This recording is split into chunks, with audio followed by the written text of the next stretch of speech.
हमारे साथ राहुल, आपका क्या रीडिंग रही इस बजट को लेकर, और जो स्टॉक्स और सेक्टर्स आपके कवरेज में हैं उनमें कोई ऐसा इम्पैक्ट है जो बजट की वजह से, जिस पर कोई इम्पैक्ट है जिसको आप पॉइंट आउट करना चाह रहे हो? अनुज, आई थिंक अगर आप इस गवर्नमेंट के पिछले 10 साल देखें तो आई थिंक जो अगर आप इनको ब्रेक डाउन करें तो it has been very regulation focused, right from demonetization, GST, RERA, IBC, NCLT, bankruptcy code. Prime Minister के second stint में obviously 1.5-2 years as any head of state has gone in tackling a global pandemic, but he has spent a lot of time overseas in trying to establish partnerships as well, right? और एक बहुत अहम मुद्दा था जो कुछ ही दिन पहले खुल चुका, वो राम मंदिर था।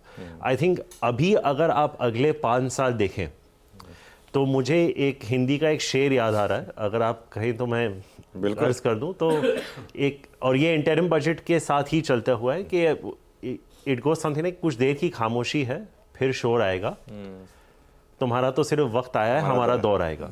तो I think the next 5 years is probably going to see an unprecedented market friendly government, because I think जो इनको रेगुलेशन सोसाइटी फॉरेन पॉलिसी पे करना था वो सब हो चुका है।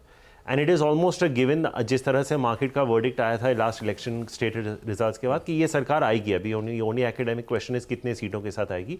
But I would not be surprise if the index compounds at about 15-20% for the next 5 years। तो बेसिकली यूर सेइंग कि अगले 5 साल में, जब 2020-2029 का है, could the question to be asked is the Nifty, can the Nifty potentially be double of what it is today? I personally think जिस तरह से वित्त मंत्री ने एक लाइन कह दी ना कि मैं जुलाई में विकसित भारत का बजट प्रेजेंट करूंगी, I think this is going to be a very very pro development budget.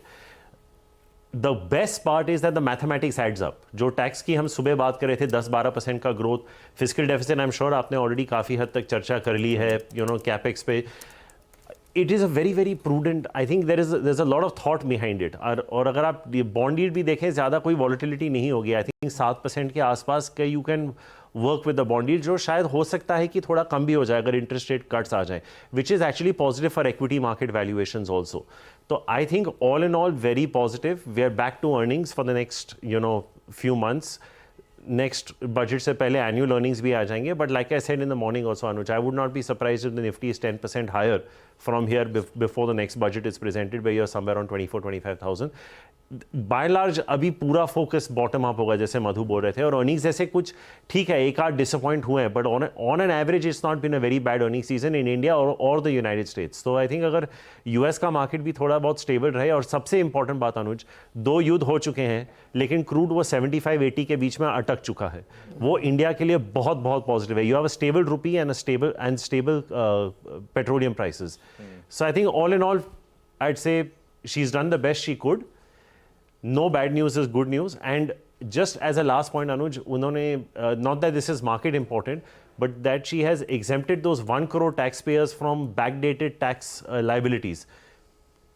कहीं implicitly it is, you can say they had the elections in mind when they did that. Absolutely. क्योंकि 1 crore taxpayers को benefit करेगा, which is huge, up to 25,000 rupees. So all your backdated tax liabilities up to 25,000 are gone.